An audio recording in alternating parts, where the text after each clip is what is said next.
Okay, so continuation. This is easy, moderate, and difficult problem for your dryer. Tatlo lang ang nakalap ko ngayon. So ito, walang kamatayang copra. So copra,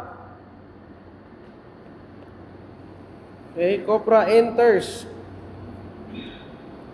Pinatay ko yung Bluetooth. Yan. So copra enters a dryer containing 60% water and 40% of solids, and leaves with 5% water and 95% solids. Hirap naman nun. Find the weight of water removed based on each pound of original product. So, pumasok sa dryer na meron 60% of the total bone dry weight. Total weight of the gross weight.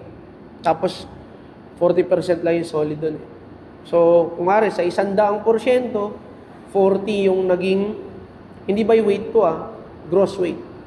So, 40% yung solid, 60% yung water. Lumabas siya na 95% na yung solid, tapos 5% lang yung water. Okay? It doesn't mean na parehas yung kanyang notion. So, ganito lang yan. Tandaan mo na yung bone dry mo in is equal to the bone dry weight out. So, ang gagawin mo dito,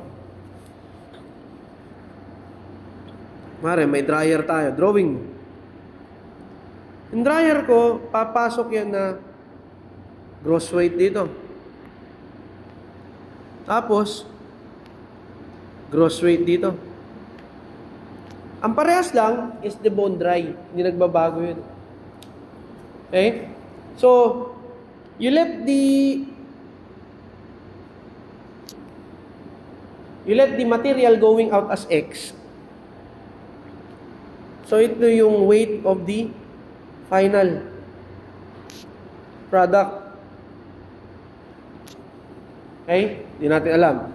So, this will become yung solid in wet feed is equal to the solid in ibang books na hindi represent Pero tatandaan nyo lang, hindi nagbabago ito. Yung weight mo sa bone dry. Yung talagang wala siyang liquid. Okay? So, what will happen is, sabi dito, 60% ang water and 40% solids. So, 40%. So, one part, 0.4. 40% is solid Okay? So, kumari, isang buong gamit mo, 40% at solid doon. That will be equal to, okay? Yung solid mo naman, naging 95% na.